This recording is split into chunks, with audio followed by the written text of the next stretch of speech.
वक्त हम मौजूद हैं कुंभ नगरी प्रयागराज में। प्रयागराज से महज 35 किलोमीटर की दूरी पर है श्रृंगेरपुर धाम।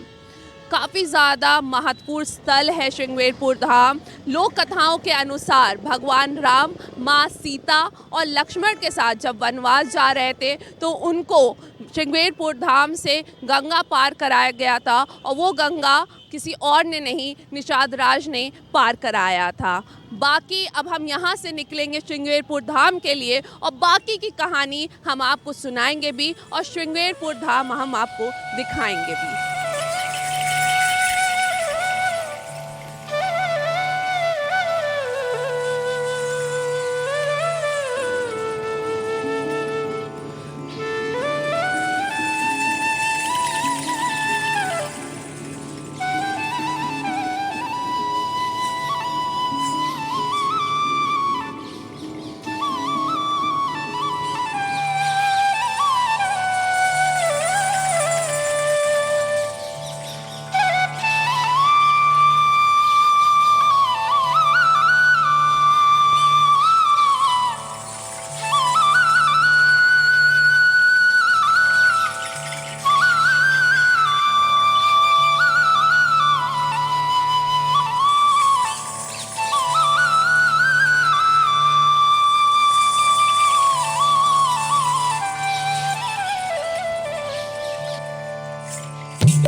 हम श्रृंगेरपुर धाम के राम घाट पर मौजूद हैं और बड़ी प्रसन्नता और प्रफुल्लता सा महसूस हो रहा है यहाँ पर आके।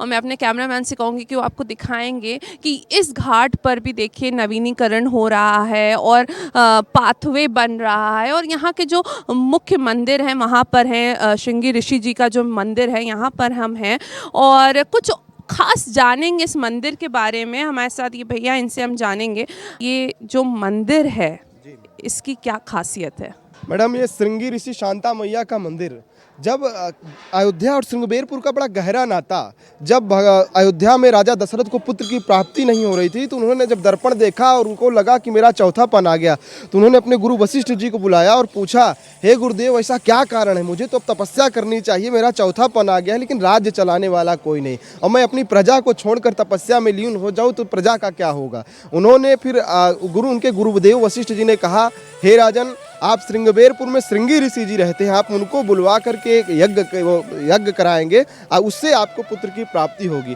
इस श्रृंगेरपुर धाम से ऋषिवर श्रृंगी ऋषि जी गए, वहाँ पुत्रेष्टि यज्ञ कराया जिससे भगवान राजा दशरथ को 4 पुत्र की प्राप्ति हुई, राम, लक्ष्मण, भरत, शत्रुघ्न।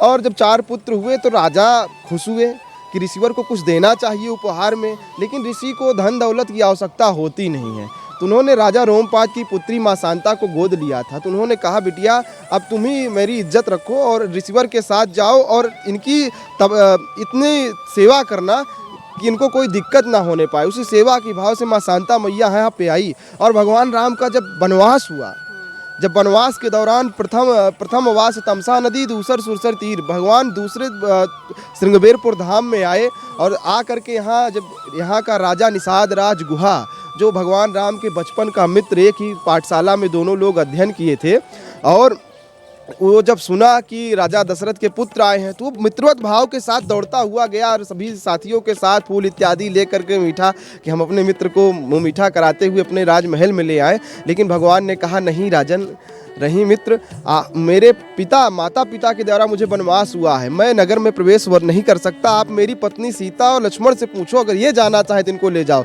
लेकिन कितना सुंदर जवाब लक्ष्मण जी का, जहाँ भाई वहाँ मैं और जहाँ पति वहाँ मैं, माता सीता का, ये हम सब लोगों को सीखना चाहिए। और श्रृंगेरपुर में जहाँ मुखवती गंगा, जब भगवान राम गंगा पार किए तो सीता जी ने कहा, हे स्वामी, मैं गंगा जी का पूजन करके तभी चलना चाहती हूँ।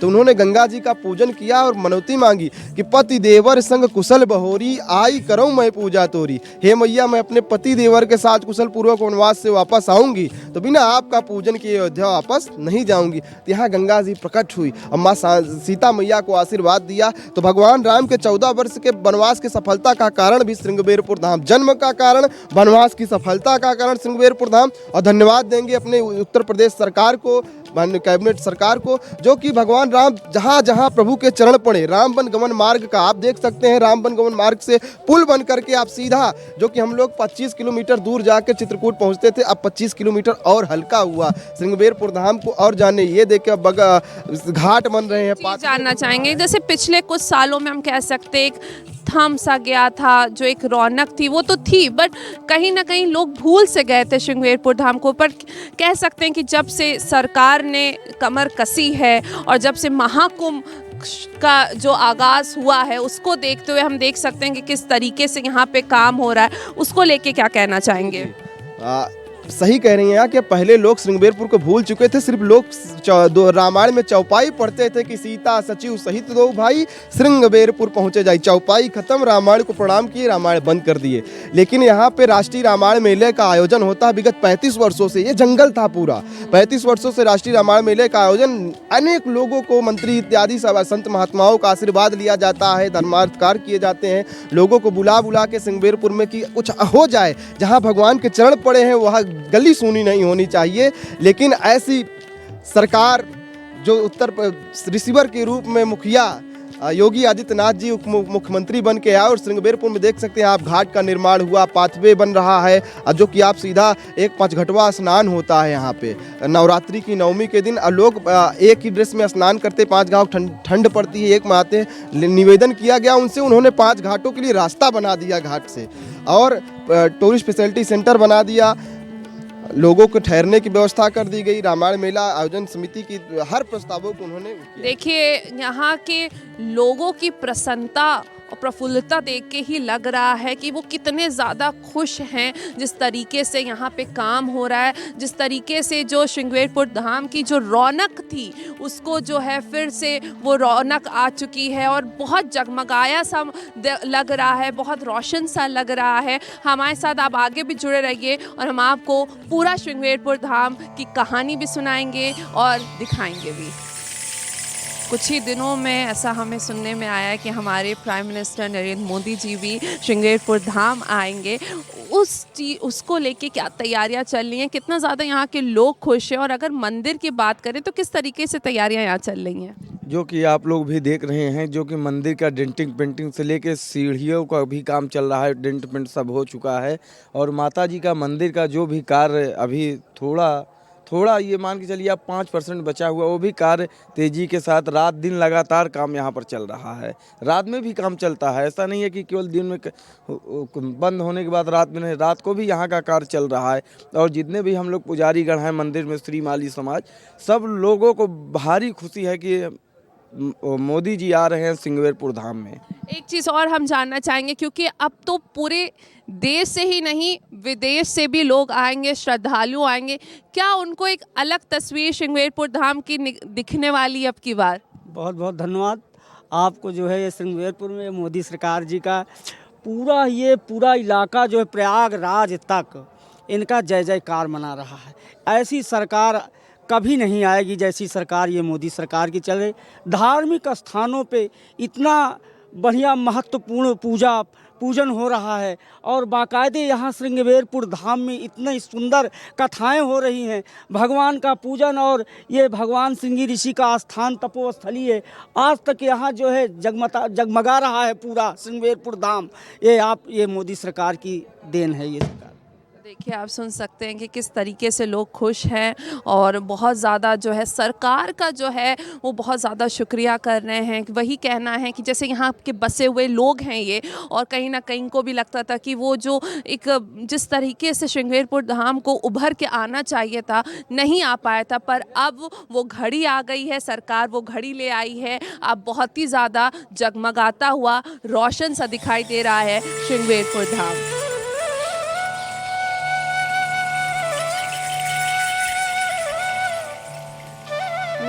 ठीक पीछे एक बहुत ही खूबसूरत सा कंस्ट्रक्शन चल रहा है।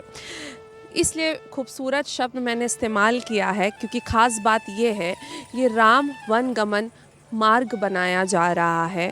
जैसे जैसे राम जी जब वनवास को गए थे, जैसे जैसे उनके पद पड़े थे, उन्हीं पदों पर जो है ये मार्ग बनाया जा रहा है। सरकार की ये पहल है और हम देख सकते हैं, हम थोड़ा अपने कैमरामैन से कहेंगे कि वो जो है फोकस करके दिखाएंगे कि अभी कंस्ट्रक्शन चल रहा है और जैसे जैसे राम जी गए थे वैसे वैसे अगर हम बताएं तो अयोध्या से श्रृंगेरपुर और श्रृंगेरपुर से चित्रकूट तक का ये मार्ग बनने वाला है। और जो लोग हैं यहाँ के, मैंने अभी बात करी, वो बहुत ही ज़्यादा खुश हैं कि राम जी तो नाव से गए थे और सरकार ने जो है अब हमें रोड बना के दे रहे हैं उन्हीं पद पे जिस पे भगवान राम जो है चल कर अब अयोध्या गए थे। ऐसा हमने सुना है कि जो श्रृंगेरपुर की जो गंगा मैया है, इन्होंने सीता माँ को आशीर्वाद दिया था कि वो कुशल पूर्वक जो है वनवास पूरा कर सके। इसके बारे में कुछ बताइए हमको।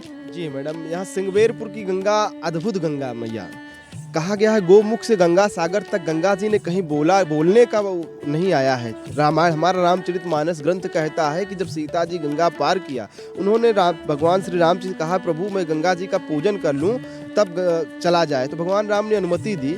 तो गंगा मैया का पूजन करते वक्त माता सीता ने मनौती मांगी, पति देवर संग कुशल बहोरी, आई करऊं मैं पूजा तोरी। हे गंगा मैया, मैं अपने पति और देवर के साथ कुशल पूर्वक वनवास से वापस आऊंगी तो आपका दर्शन करके तभी अयोध्या जाऊंगी।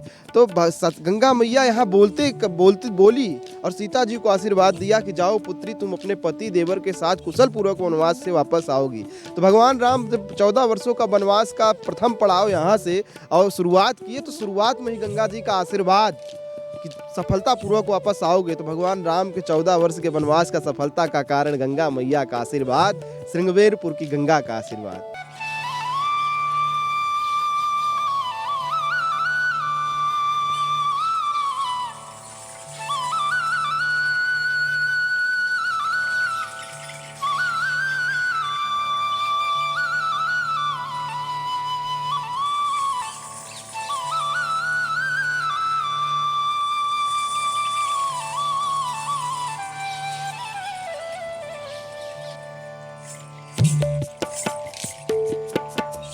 जात पात पूछत नाही कोई, हरि का भजे सो हरि का होई।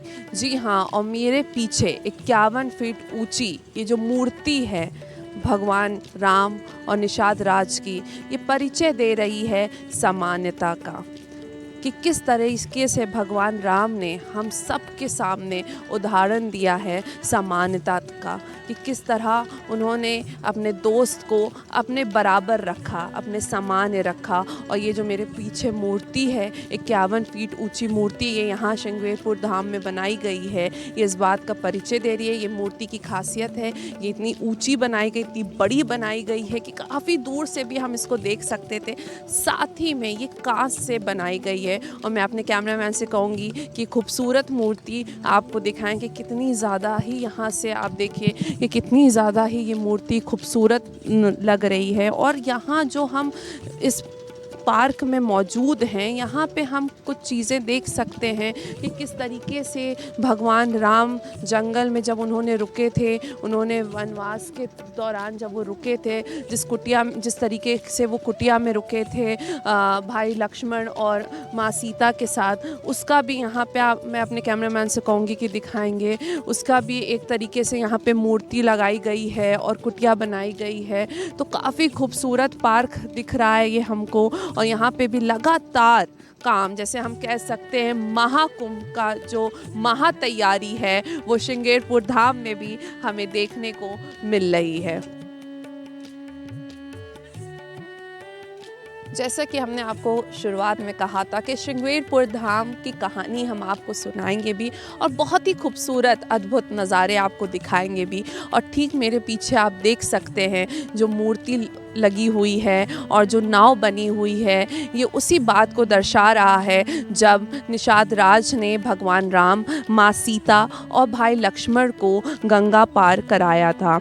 रामायण में यह उल्लेखित है कि श्रृंगेरपुर में भगवान राम ने भाई लक्ष्मण व पत्नी सीता के साथ एक रात बिताई थी, क्योंकि मांझी ने उन्हें नदी पार करने से इनकार कर दिया था, जिसके उपरांत स्वयं निषाद राज समस्या का हल निकालने के लिए पहुंचे थे। ऐसा कहा जाता है कि निषाद राज ने यह शर्त रखी थी कि भगवान राम को तभी नदी पार करवाएंगे जब वह अपने चरणों को धोने की अनुमति देंगे। माना जाता है कि भगवान राम ने उन्हें अनुमति दे दी तथा उन्होंने भगवान राम के चरण गंगा नदी के पानी से धोए और उसी को पीकर भगवान राम के प्रति अपनी श्रद्धा को दर्शाया था। जैसा कि हमने आपको बताया और दिखाया, प्रयागराज नगरी के साथ ही ज़िले में गंगा किनारे स्थित निषाद राजगुहा की राजधानी रहे श्रृंगेरपुर धाम का भी कायाकल्प सरकार कर रही है। श्रृंगेरपुर धाम में धार्मिक और आध्यात्मिक पर्यटन के साथ रूरल टूरिज्म की भी संभावनाएं विकसित हो रही हैं। राम नगरी अयोध्या में भगवान श्री राम के मंदिर के भव्य निर्माण और गर्भगृह में राम लल्ला की प्राण प्रतिष्ठा के बाद अब प्रभु राम के अन्य भक्त निषाद राज की राजधानी श्रृंगेरपुर को भी भव्य स्वरूप दिया जा रहा है।